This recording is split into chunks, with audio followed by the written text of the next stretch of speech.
Hello, good morning students. Please subscribe the channel, drop a like, share and comment. Today's transcription number 358 of Sir Kailash Chandra's volume number 17 on the speed of 100 words per minute. Start.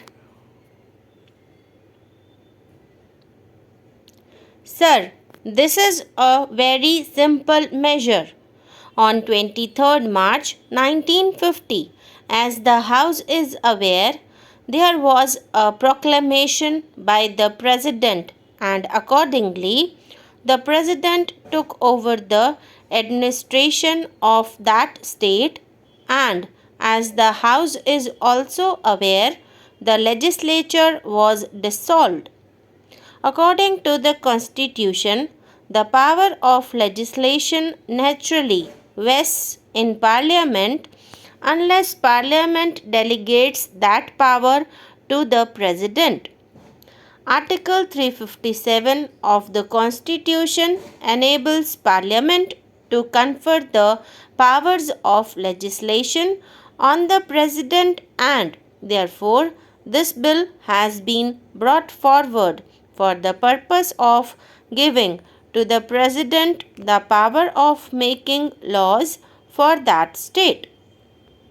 It has been found necessary that this power should be conferred on the President because there has been considerable congestion of work before both the Houses of Parliament, while so far as the work of legislation before the Kerala legislature was concerned, there was very heavy work there. In fact, as many as 23 bills were pending before the Kerala legislature when it was dissolved. I may point out to the House that there were as many as 16 official bills and 7 non-official bills. Out of these 16 official bills, in respect of 5, the Select Committee has submitted its report in the legislature. In respect of 9 bills, the matter was pending with the Select Committee, and the remaining 2 bills had been taken up for consideration, but before they became law, the legislature was dissolved.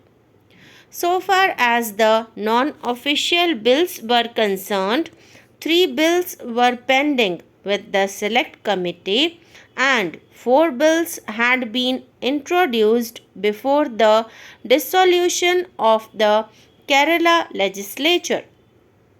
Out of these bills, there are certain which have to be immediately legislated because they are of considerable importance.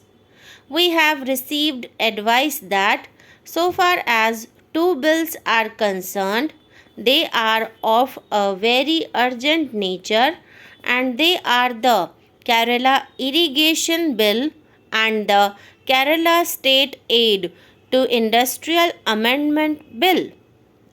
Both of these have to be attended to immediately. There are also 4 land reforms bills, and the Government of India will have to consider to what extent the provisions of these bills have to be taken up. Certain rights are to be conferred on certain classes of persons, and the sooner these questions are considered, the better. As I already stated, there has been congestion or over-congestion of work before both the Houses of Parliament, and when this bill was drafted, 2 important considerations were taken into account. So far as President made laws in the states were concerned, what the President had to do was to consult an advisory committee. So far as this committee was concerned, originally the idea was that the members ought to be 10 from the other house and 5 from this house, but it was found that honorable members from Kerala were much more than this number. It was also felt advisable that on this advisory committee there ought to be members from other parts of India as well as those members who would take interest in matters relating to legislation in Kerala. Therefore, the government accepted an honorable member's view in the other house, and the strength has been increased from 10 to 14 so far as the other house is concerned, and from 5 to 7 so far as this house is concerned. The total number of members from Kerala in both the houses is 12 plus 6. It is possible, therefore, to appoint some other members also, and this power has been given to the Speaker in the other house and to the chairman in this house. Therefore, you will find that we shall have an advisory committee of 21 honorable members of both houses of parliament who will be ordinarily consulted except when the matter is of a very urgent nature, calling upon the president to make a law absolutely immediately. So, barring such instances, which may not be many, ordinarily you will find that the President will consult the advisory committee before he undertakes the work of making laws for the state. This is one safeguard according to which the wishes of the honorable members on this committee will be taken into account. Secondly, there is another safeguard that has been introduced.